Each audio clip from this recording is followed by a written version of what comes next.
Hey everybody. Hi everyone. It's September. Crazy. How did it Already. get to be September? I know, but look at this. It's beautiful. We're Somehow. in the northern high country of the Bridger Range, northeast of Bozeman, Montana, on just a gorgeous day. And there's no such thing as a bad day in the mountains, and this is proof of that. Yeah, and so here we are in blue sky, which we haven't had the benefit of having a lot of this summer because of the fires. Many of you have experienced that. Others have been experiencing lots and lots of rain. So here we are in big changes. What does that mean for all of us as we walk together into and through this thing that we're calling climate change? This month, we've been thinking about resilience. Resilience. It's a great topic because we have the capacity for resilience, and boy, it seems like we need it. Yeah, one of the things that we have that you can see the mountains behind us, they're a really good example of resilience. They just keep on going. They erode with the wind and with the rain, but they keep being land. A better example for us as humans might be these trees who adjust to everything, that all the weather that comes through, and sometimes they make it, sometimes they don't, but they're connected with everything else. So there's the connection. Connection is really the thing for resilience. But the other thing is self-organization. We are self-organizing beings. We are a self-organizing species, and these are self-organizing beings around us. What that means is that when adversity strikes, there are ways that the organism is set up, I think I've got this right, for being able to adapt and continue developing skills to keep going. And we'll get into this being the result of not only the resilience of the individual, but the resilience of the community that the individual lives in. When you were talking about the natural world being resilient, one of the things I'm just geeking out on like crazy right now is this emerging science, which is sort of proving the fundamentals of David Lovelock's Gaia principle to be true. As far as there are these self-organizing systems. There's the geosphere, which are the rocks underneath us. There's the biosphere, which is the land. There's the atmosphere, and they're incredibly connected, one creating the other.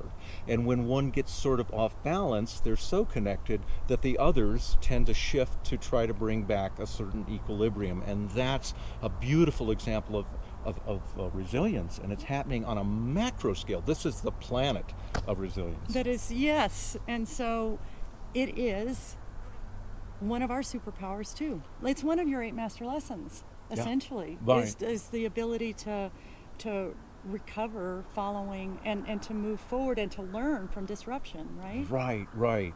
And I think if we're going to return and recover, maybe first we have to stop long enough to acknowledge that some of our behaviors are pushing the envelope, pushing certain systems, including human systems, out of equilibrium. Yeah. And that's a big thing to acknowledge. Another thing that we have for resilience, you have, we have, and all the beings around us right now have, and always do, is the fact that they're not alone.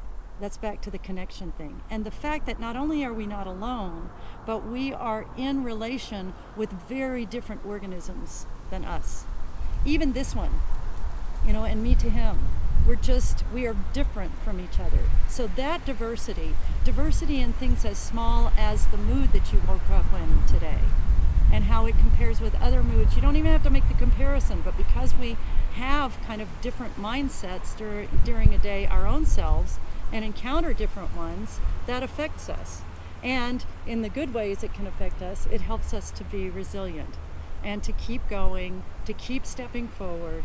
So that connection, and really, honestly, one of the strongest treatments for people with depression is volunteering, is helping. And that is a way that we are able to bring forward our own resilience. Yeah, it's interesting. If you think of going forward through life, and we're trying to work on this all the time, open to all that is there to support you and be in connection with, that is a very different way of going through the world than imagining it's a zero-sum game, and that person coming toward me down the sidewalk probably wishes me ill, or whatever they get, I'm not going to have available to me. that really cuts resilience off at the knees when we make that mistake, and we've been making that mistake for quite a while. Yeah, there are things, there's a 6 decades, I think I was telling you, of evidence on resilience, what it is in human community and human individuals, and in particular to look at how you foster resilience in children.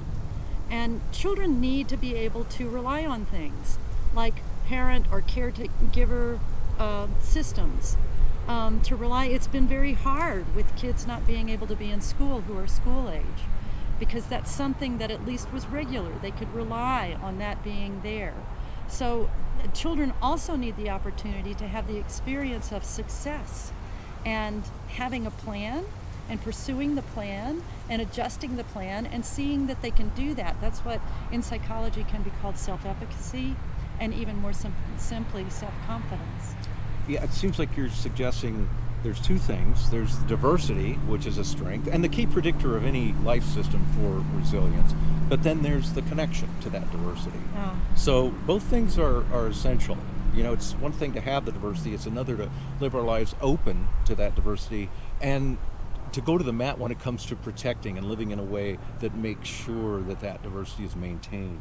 Yeah, the other thing that all these decades of research are showing is that hands down, all the time, no matter what, the best predictor of how resilient a child will be, an individual will be, is their relationships.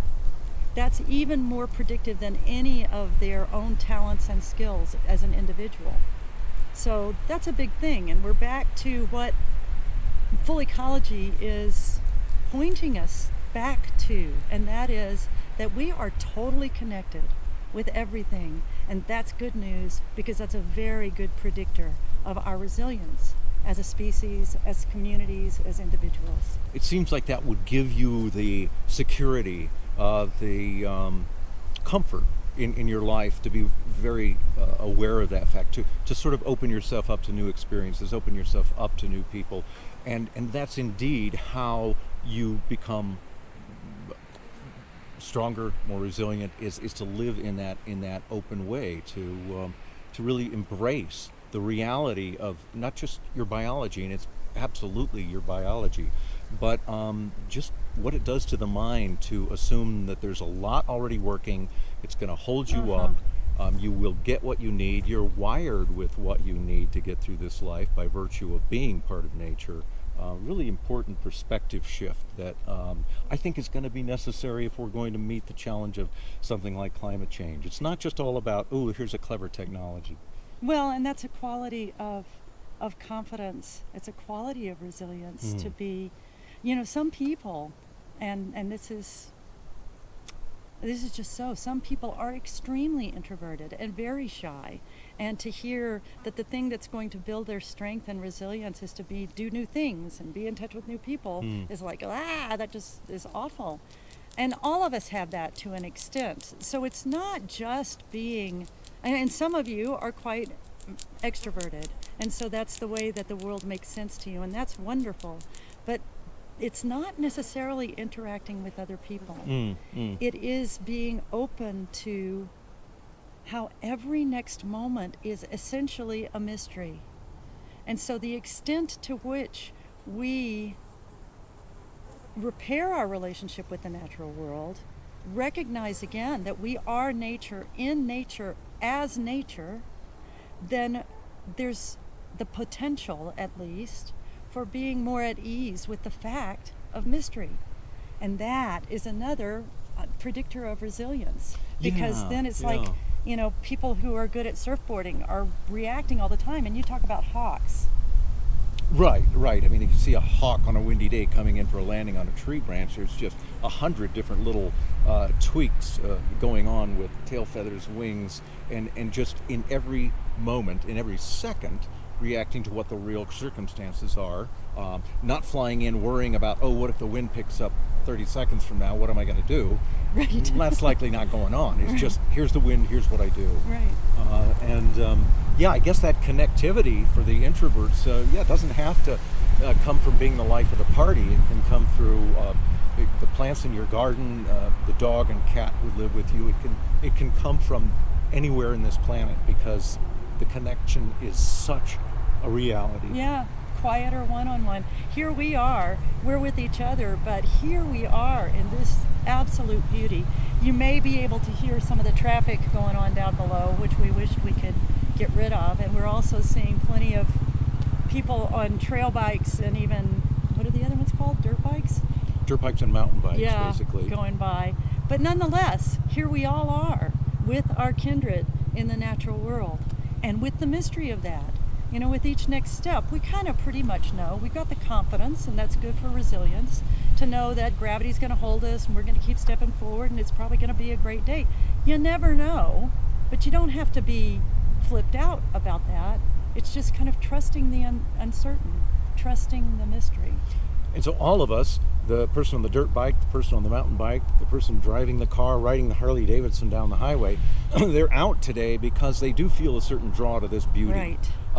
The trick has always or often been, how does one take what this beauty gives us back to our day-to-day lives? What gets awakened out here that can be awakened as we go through our daily work days and applied to how we see the world? And that's the bridge that Full Ecology is interested in crossing. Right. Being in nature, as nature, we're always that.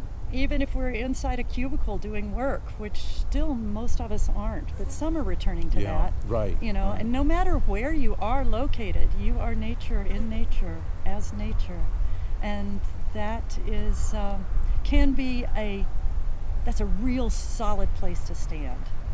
And that's a place of connection instead of a place of the pressure on you to be a superstar and fit some kind of performance review. It's a whole different orientation. And so I guess the Full Ecology invitation and part of the resilience in it is back to relaxing into that, relaxing into the connection and stopping with the struggle to be separate and under that pressure. Yeah. We're going to dive into this deeply in the deep dive. Yes, we are. On the 14th of November, that should be the first Tuesday. The second Tuesday. We're going to do deep dives on the second Tuesday. And so the second Tuesday in November, that's where we're going to be. So this is going to be November, you're saying? I made a mistake. It's September. I thought you were just fooling us. This is just to check I'm a and make sure woman you're ahead of paying her attention. time. That's yeah, right. I am a woman. There'll be so, one in November too. Yeah, but it won't be the 14th, I'm guessing. That's probably yeah. true. 14th of September. Yeah. Thanks for that. Oh, you I bet. said November. That's what friends are for. How weird. Yeah. So, yeah, that'll be at 6 o'clock. Also, check us out, fullecology.com. If you haven't already, please subscribe to our newsletter and be in touch. And the book, we're happy to say, is getting some even international attention. So if you haven't had a chance to check out Full Ecology, Repairing Our Relationship with the Natural World, our book that came out on Earth Day, please give it a look. We'd love to know what you think. Yes, please. So with that, that's it. Connect at fullecology.com. Write us. We love hearing from you. we do. Yeah. And right now, we're going to go climb a mountain. Yeah, we are. Resiliently, we Yes, hope. resiliently. That's the idea. Okay. See you September 14th. September 14th. Yeah. Exactly right. Thanks for being with us. Bye. For Bye. now.